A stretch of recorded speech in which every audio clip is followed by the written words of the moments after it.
ভাই একটু কমাই নেন। আব্বা আস্তে, সাবধান সাবধান। মাথায় যে কালা কালা দাগগুলো এমনিতে পরিষ্কার হয়, কিন্তু এই দাগ করে না, এলে কি বহই পাতা দিয়ে ঘষে নিতে আসে। এই যে দেখেন, এই যে আমার দোকান, এই যে দোকান খুলছি আমি। এদিকে এই বেলাল ভাই মাছ নিয়ে আইছে উত্তমপুর থেকে। উত্তমপুর এই পুকুরের মাছ। বেলাল ভাই কি মাছ আনছেন আপনি? রুই মাছ আছে, তারপর কাতলা মাছ আছে, এইটা কি পাঙাশ আছে ভাই? ও না, এটা কাতলা। এটা কাতলা। কাতল মাছ। আরে বাবার বাবা, তাজা মাছ পুকুরের। বড় আছে। হ্যাঁ, এই এই যে বড় পাইস। বড় আছে। বেলাল ভাই, হ্যাঁ তাহলে আপনার এই মাছ এইটা মিনিমাম ওই কত করে দিতে ভাই?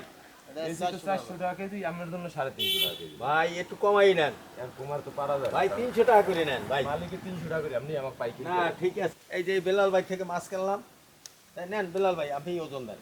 ধরেন বেলাল ভাই, এটা হাতে ধরেন। এই পলিথিনটা মাছটা দিয়ে দেন। আচ্ছা ঠিক আছে। হ্যাঁ, আন একটু ওজন করে নিই আমরা। বেলাল ভাই 1 কেজি 460 গ্রাম হয়েছে। আচ্ছা দাম ধরেন, সমস্যা নেই। 1 কেজি 490 গ্রাম, দাম 1.5 কেজি 450 টাকা, আইন কমবে দাম 20 টাকা। 430 টাকা দেন। 430। হ্যাঁ 430 টাকা দেন। মাছ লয়ে গেল। এই যে দেখলেন দর্শক, এই যে বেলাল ভাই যাইতে আছে। কেজি একটু বেলাল ভাই আমার থেকে একটু কম নেছে, অবশ্য বেচে 350 টাকা, 300 টাকা করে নেছে। ও বা, এই দর্শকরা খালি কমেন্ট করে যে আমি দোকানের সামনে মাছ পাই কই। এই যে আজকে প্রমাণ দেখাই দিলাম যে এই বেলাল ভাই থেকে আমি এই মাছ কিনলাম। বেলাল ভাই এই যে উত্তমপুর পুকুর থেকে মাছ ধরিয়ে আছে। মাছটা তো অনেক বড় হয়েছে। এককালে দেখছো তাজা মাছ। আব্বা আস্তে, সাবধান সাবধান। নাও তুমি একটু গুছিয়ে গেছাই দাও।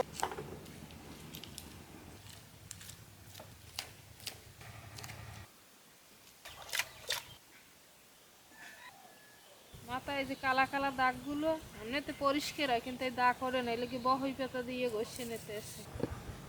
মাছ দেওয়া শেষ, এই নেন। 1.5 কেজি মাছ তো এই। হ্যাঁ, কাতল মাছ যতই বড় হোক, মাছ চিনে না। ঠিক আছে চলো। বৌমায় কাতল মাছ কুইটা ধুইয়া গুছিয়ে দিতেছে।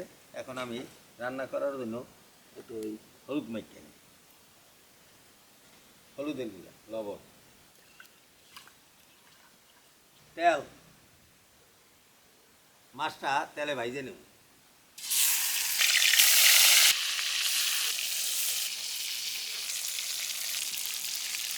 মাছটা ঠিকভাবে ভাজার জন্য তেলটা একটু ঘুরে ঘুরে কড়াইটা কাজ করে দিতে হয়।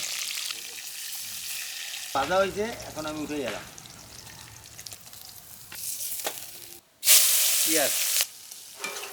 হঠাৎ আবহাওয়াটা একটু চেঞ্জ হয়ে গেছে। একটু আগে অবশ্য রৌদ্র ছিল। রসুন বাটা, জিরা বাটা, কাঁচামরিচ বাটা। বৌমা টমেটোটা কুটকে দিতেছে। এত সুন্দর আবহাওয়া ছিল, আবহাওয়াটা কেমন হয়ে গেল।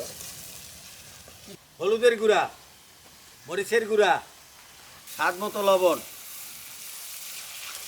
সালাম ভাই, একটু তাড়াতাড়ি করেন, ওই যে দুপুরে খাওয়া তো সময় হয়ে গেছে। মশলা কষানো হয়েছে, এখন মাছগুলো দিয়ে দেবো। এখন পরিমাণ মতো একটু পানি দিয়ে দেবো। এবার টমেটো গুলো দিয়ে দেবো।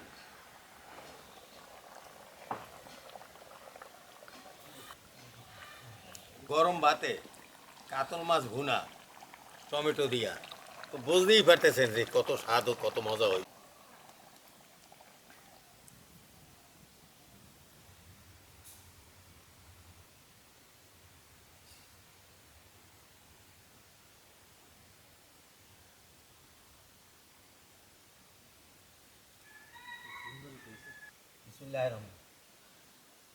সালাম ভাই, কাতল মাছ ভুনা টমেটো দিয়ে কেমন হয়েছে? সুন্দর হয়েছে ভাই, আমার কাছেও ভালো লাগতেছে। তোমার কাছে কেমন লাগতেছে? খুব সুস্বাদু লাগবে।